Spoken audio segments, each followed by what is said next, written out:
শহর থেকে গ্রীষ্মের ছুটিতে গ্রামে ঘুরতে এসেছে তুষার। তীব্র গরম পড়েছে এবার কমলপুরে।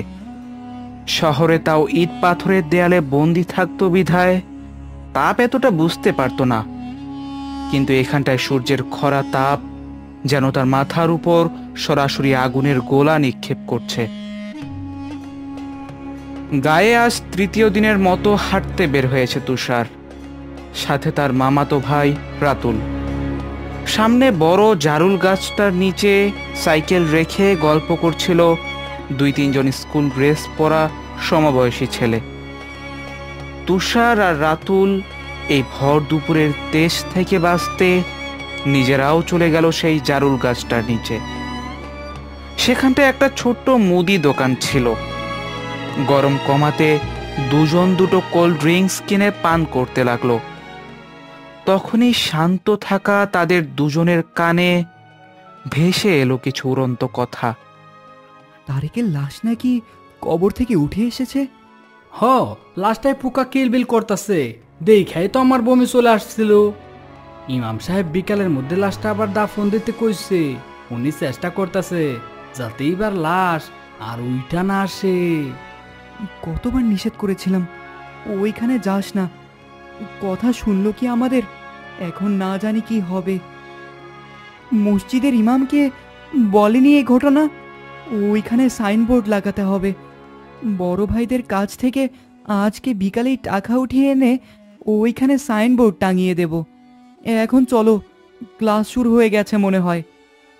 দুষ্টু স্যার তো আবার 1 মিনিট দেরিতে আসলে ঢুকতে দেয় না। হ চল।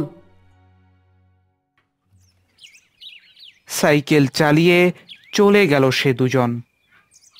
তুষার তার পানীয় খেয়ে তার মামাতো ভাইকে কৌতূহল নিয়ে জিজ্ঞেস করলো, রাতুল, তোদের গ্রামে লাশ দাফন করলে লাশ উঠে আসে নাকি?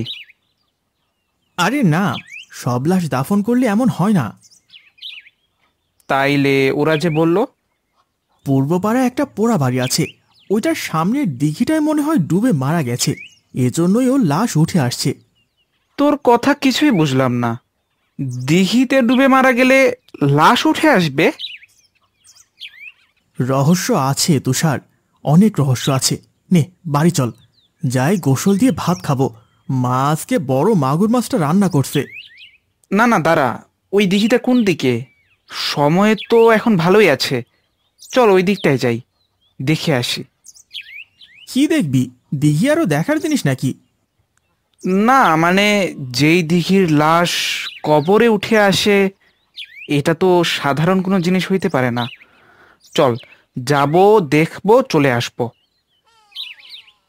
নতুন মেহমান তুষার তার সিদ্ধান্তে অটল থাকায় রাতুলও আর বিরত থাকতে পারল না। তারা হেঁটে হেঁটেই রওনা দিল পূর্বপাড়ার দিকে।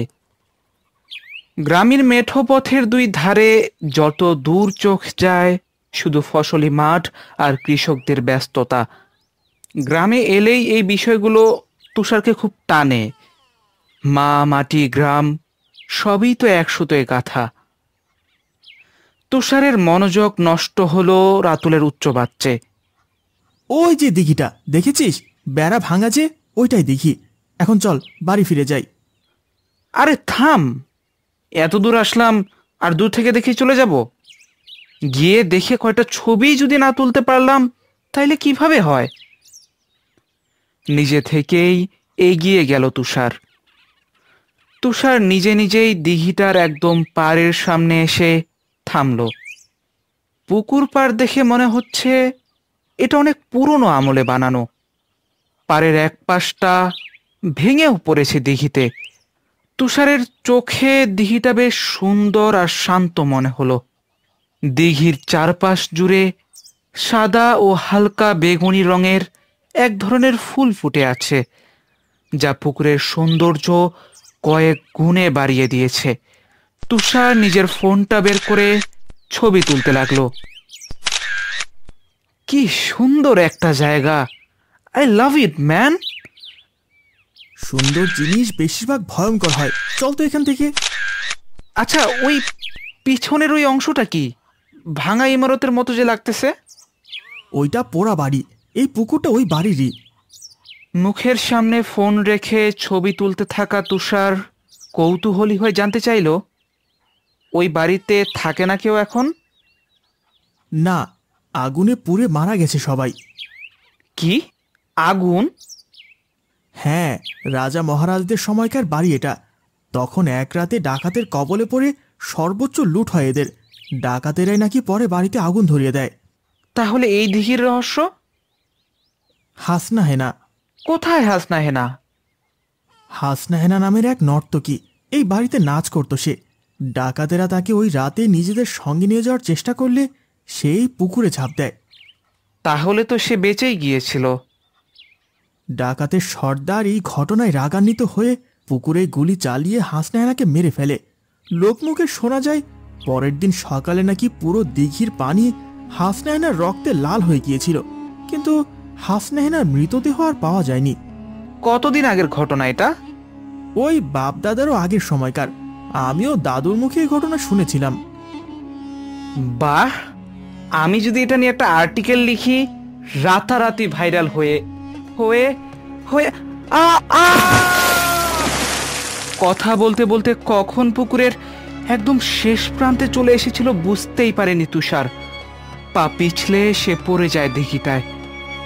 তুষার, তুষার, কিভাবে কি হইল? তুই ঝাঁপ দিলি কেন? শহুরে ছেলে তুষার সাঁতার না জানায় হাবুডুবু খেতে লাগলো। রাতুলের কোনো কথার উত্তর সে দিতে পারেনি। রাতুল দ্রুত আশেপাশে কোনো দড়ি জাতীয় কিছু খুঁজতে লাগলো। রাতুলের মনে তীব্র ভয়, তাই সাঁতার জানা সত্ত্বেও সে পুকুরে নামেনি। পরিশেষে কোনো দড়ি রশি না পেয়ে সে আশপাশের কৃষকদের ডাকতে চলে গেল। এদিকে হাবুডুবু খেতে থাকা তুষার চিৎকার করতে চেয়েও যেন পারছে না। সে জীবন মৃত্যুর সন্ধিক্ষণে। হঠাৎ একজোড়া হাত এসে তার পা জড়িয়ে ধরল। তুষার কিছু বুঝে ওঠার আগেই হাত দুটো তাকে টেনে নামিয়ে নিল নীল জলরাশির গভীরে। দুপুর বিকেল পেরিয়ে এখন সন্ধ্যা। দিঘির আশেপাশে জমে গেছে উৎসুক মানুষের ভিড়। মাতবরের শহুরে পড়ুয়া ছেলে কি দুঃখে এই পুকুরে ঝাঁপ দিল তা নিয়েও সবার মাঝে চলছে নানা জল্পনা কল্পনা। অবশেষে মাগরিবের আজানের পরপরই পুকুরের চারপাশে শোরগোল পড়ে গেল। পুকুর থেকে উদ্ধার হয়েছে এক নরকঙ্কাল। গ্রামবাসী যেন ভয়ের 5 পা দেখল। দুপুরে পড়ে যাওয়া একটা ছেলে সন্ধ্যের মধ্যেই কঙ্কাল হয়ে গেল কি করে? একমাত্র ছেলেকে হারিয়ে মাতবর আর তার পরিবারে নেমে এলো শোকের ছায়া। রাত বাড়তেই ঘটনাস্থলে পুলিশ এলো। কঙ্কাল নিয়ে গিয়ে রাখা হলো স্থানীয় স্বাস্থ্য কমপ্লেক্সে। সে রাতেই পুকুরের চারপাশে শক্ত বেড়া আর সাইনবোর্ড টাঙিয়ে দিল গ্রামের কয়েকজন সবল যুবক। নির্মম সে ঘটনা ঘটে যাওয়ার 7 দিন পেরিয়েছে। ময়না তদন্ত করা ডাক্তার যেন রিপোর্ট দেখেই ভিমড়ি খেলেন। রিপোর্টে যা ফলাফল এসেছে তা যে একদমই অবিশ্বাস্য। উদ্ধার হওয়া নরকঙ্কালটা তুষারের নয়, বরঞ্চ এই নরকঙ্কালটা এক মধ্যবয়সী মেয়ের, যার মৃত্যু কিনা হয়েছে 100 বছর আগে। পুলিশ কেন, সাধারণ কোনো লোকও যদি এই রিপোর্ট দেখে নিশ্চিতভাবে তাকে ভবঘুরে পাগল বলবে। তার লাইসেন্স তো নিয়ে যাবেই, সাথে বন্ধ হবে তার এই স্বাস্থ্য কমপ্লেক্সটাও। চিন্তিত হয়ে পড়ল ডাক্তার। তিনি কি জবাব দিবেন পুলিশ কিংবা ভিকটিমের পরিবারকে? হঠাৎ মাথায় তার খেলে গেল এক শয়তানি বুদ্ধি। তিনি নিজের রিপোর্ট নিজেই বদলে ফেললেন। নতুন রিপোর্টে তিনি লিখে দিলেন লাশটা তুষারেরই। পুকুরের নিচে অ্যাসিড জাতীয় পদার্থ থাকায় লাশের মাংস গলে গেছে। হ্যাঁ, এটাই এবার পুলিশের হাতে তুলে দিবেন তিনি। নতুন সে রিপোর্ট বানাতে বানাতে ডাক্তারের মাথায় ছোট্ট একটা চিন্তাও যেন ঘুরপাক খেল। তুষারের লাশ তাহলে কোথায় হারালো? সেই লাশ কেন উদ্ধার হলো না? এই নরকঙ্কালটাই বা কার, যেটা কিনা এত বছর পর গিয়ে উদ্ধার হলো? ঠোঁট উল্টালেন তিনি। ওসব ভেবে তার কি লাভ? কাজ সমাপ্ত হলেই বাঁচি। নকল রিপোর্টটা তৈরি করে সেটা পুলিশের নিকট জমা দেওয়ার উদ্দেশ্যে মর্গ থেকে বেরোতে এগিয়ে গেলেন ডাক্তার। বের হবার ঠিক আগ মুহূর্তে হঠাৎ কক্ষের আলো নিভে গেল। এইটা তো জেনে যাও আমি কেন ওর লাশটাকে লুকিয়েছি। ভয়ানক একটা কণ্ঠ ভেসে এলো ডাক্তারের কানে। কে কে কথা বলে? ওর পূর্বসূরীরা আমাকে নির্মমভাবে হত্যা করেছিল। 100 বছর অপেক্ষার পরেও আমি তাদের শাস্তি দিতে পারিনি। তাই আজ তাদের উত্তরসূরিকে মেরে ঠিক সেইখানেই চাপা দিয়ে রেখেছি, যেখানটায় তারা আমাকে রেখেছিল। তুমি কে? কি তোমার পরিচয়? হাসনা হেনা, যার নাচের তালে মুগ্ধ হতো আনন্দ মহলের একাংশ। পিছনে ফিরে তাকালো ডাক্তার। স্ট্রেচারে বসে থাকা সে নরকঙ্কাল যেন আবার ধরেছে সেই 100 বছর আগের রঙিন রূপ। পোশাকে ভাসছে রক্তের ছাপ, যেন তা এখনো তপ্ত তাজা। সে দৃশ্য দেখে মুহূর্তে জ্ঞান হারালো ডাক্তার। নকল সে রিপোর্টটা মেঝেতে পড়তেই আগুন ধরে গেল। কট্ট হাসি হাসছে হাসনা হেনা।